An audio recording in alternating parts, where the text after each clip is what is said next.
काय बोलले? या पुढे उभा राहणाऱ्या नेत्यांच्या घरापर्यंत रस्ते आम्ही केलेत.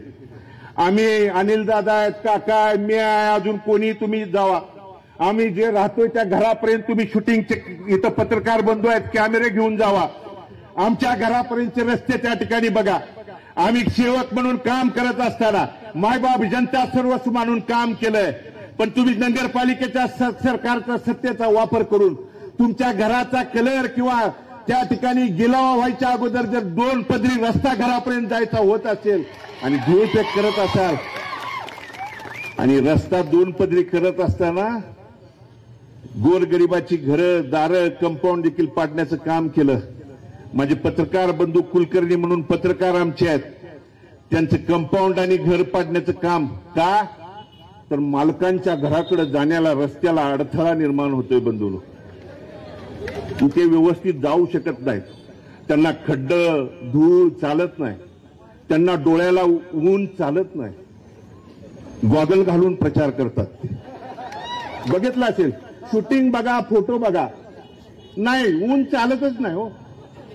आणि म्हणून हे जर बदलायचं असेल बंधूंनो, तर उद्या तीर्थक्षेत्र विकास आघाडीच्या पाठीमागे तुम्हाला खंबीरपणे उभं राहण्याची काळाची त्या ठिकाणी गरज आलेली आहे. पंढरपूर शहरातल्या नगरपालिकेच्या शाळेची परिस्थिती देखील काल बोलायला पाहिजे होती.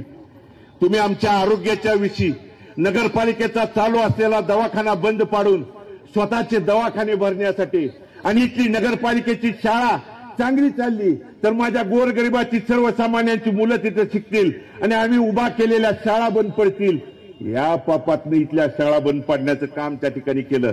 मग तुमच्या घराकडे जाणारा रस्ता 2 पदरी होतोय, तुमच्या कर्मयोगी शाळेकडे जाणारा रस्ता डिवायडर बांधून 2 पदरी होतोय आणि पुढे मात्र जाणारा त्या ठिकाणी त्या कर्मयोगीच्या पुढे जाऊन तुम्ही बघा बंधूंनो, मी सांगतो म्हणून बघा, पुढच्या नगरामध्ये जाताना 100 मीटरवरती तो रस्ता बंद आहे. पलीकडच्या नगरामध्ये राहणाऱ्या लोकांना 3 ते 4 किलोमीटर इसबाव इथनं फिरून शहरामध्ये यावं लागतं. पण कर्मयोगीला मात्र रस्ता त्यांच्या सरकारच्या काळात त्यामध्ये होऊ शकतो आणि म्हणून घराकडे जाणारा रस्ता सुद्धा 50 मीटर नंतर बंद आहे.